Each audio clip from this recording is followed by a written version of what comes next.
Bienvenue sur Directa.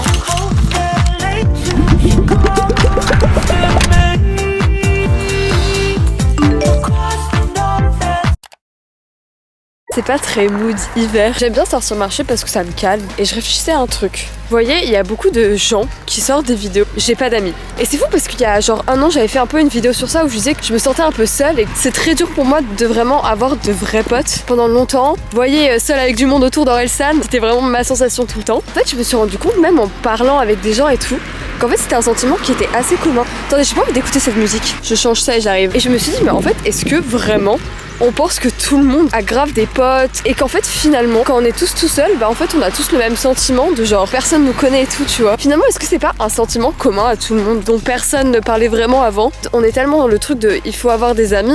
Enfin, je sais pas vous, mais j'étais enfant, quand tu parlais à des gens plus grands, tout le monde te disait bah ouais, tes amis tu les comptes sur les doigts de la main. Alors, je sais pas, quand on grandit on te dit toujours ça, donc finalement ce truc de pas trop avoir de potes et tout, bah c'est quelque chose d'assez universel. Alors pourquoi il y a ce truc quand tu grandis, il faut avoir plein d'amis, groupe d'amis, il faut sortir souvent, faire souvent des soirées et tout, et cette attente qui en fait est tellement loin de la réalité. Pourquoi j'ai envie d'amitié où on fait des soirées jeux de société et on regarde un film, tu vois? C'est parce que je deviens vraiment une daronne. Les gars, j'ai même pas 20 ans. Déjà, est-ce qu'on en parle que je vais avoir 20 ans en fin de l'année? Ça aussi, faut qu'on en parle en fait. Pourquoi personne parle que avoir 20 ans ça fait peur en fait? Il y a l'étiquette de mon bonnet, personne me l'a dit. Pas très gentil ça.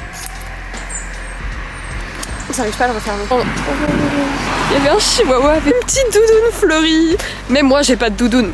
Quand même, faut peut-être se poser des questions. Moins t'as envie d'aller à un truc, mieux c'est. Et c'est juste le simple fait que bah plus t'attends quelque chose, plus tu l'imagines dans ta tête, plus t'as d'attente, et du coup le jour où ça arrive, bah tu dis ah merde, en fait c'est pas aussi bien que ce que je pensais, ce que je voulais et tout. Après je pense qu'il y a des exceptions à cette règle, mais moi vraiment c'est ma théorie depuis le collège. À chaque fois que j'ai trop envie d'aller à une soirée, elle est nulle.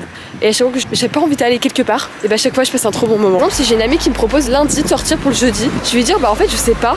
Parce que je sais pas si jeudi je serai dans le mood de sortir. Oh, ça m'énerve. Ah, j'aime trop cette musique.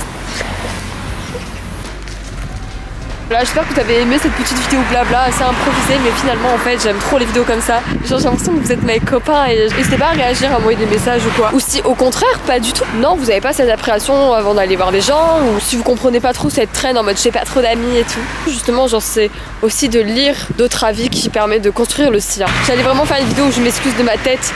En fait, Blandine, on s'en fout. Si j'avais vu une copine, elle m'aurait dit je m'en branle. Donc je pars du principe que vous en foutez. Voilà. Ah oui, et aussi ça me fait penser au fait que j'ai appris ça en psycho la dernière fois. Alors soit j'ai vraiment pas suivi mes cours d'SVT, soit vraiment je sais pas en fait. 99% de notre ADN est la même. Genre on est tous identiques.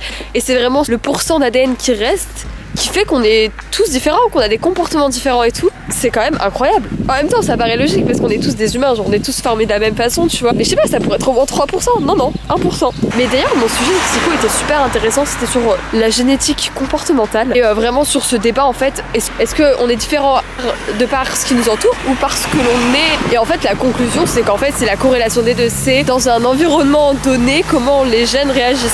Il y a un psychologue, Robert Plomine, qui a écrit un livre d'ailleurs sur ça. Faudrait peut-être que je l'achète, ça pourrait m'intéresser. Ce qu'il dit, c'est que par exemple, sur une étude menée sur 1000 personnes qui présentent des différences, certains auront un taux élevé qui feront que s'ils vivent quelque chose dans leur vie, il y a plus de probabilité qu'ils développent une dépression. Alors que ceux qui se taux assez bas, ils auront moins de chances de développer une dépression. Et en vrai, ça fait sens. Je sais que j'ai toujours entendu que genre la schizophrénie, c'est quelque chose que tu peux avoir dans tes gènes et que à un moment dans ta vie, ça pouvait se déclarer parce que tu as vécu quelque chose, parce que tu as pris une drogue, parce que voilà, bref. En fait, c'est fou. Du coup, forcément, ça fait écho à mon histoire et je me suis posé la question, mais est-ce que du coup, dans mes gènes, j'étais prédisposée à souffrir de troubles du comportement alimentaire, notamment d'anorexie? Est-ce que du coup, ça veut dire que dans ma famille, ça se trouve il y a 1000 ans, il y a des gens qui ont déjà eu de l'anorexie qui ça se trouve ne se serait jamais déclenché si je n'avais pas été dans l'environnement dans lequel j'ai été. Et ça expliquerait aussi pourquoi certaines personnes font des régimes sans tomber dans les troubles du comportement alimentaire. En même temps, je suis assez perplexe. La schizophrénie, la dépression, je dirais que beaucoup de personnes vivent ça et c'est malheureux d'ailleurs. Mais en fait, quand tu regardes notre société, j'ai l'impression que en fait, c'est plus rare d'avoir une personne qui a une alimentation rationnelle à la nourriture que le contraire. Et du coup, je suis là, mais en fait, est-ce qu'on a tous des troubles du comportement alimentaire? Est-ce que c'est tous dans nos gènes? Mais en même temps, est-ce que j'ai un regard biaisé aussi de par ce que j'ai vécu? Je sais pas. Mais c'est un sujet super intéressant. Je sais pas du tout si d'autres gens le trouvent intéressant, mais je trouve ça hyper intéressant. Il faut bien que je termine cette vidéo un jour, donc j'espère que cette petite discussion entre nous vous a plu. Et on se retrouve la semaine prochaine pour une nouvelle vidéo.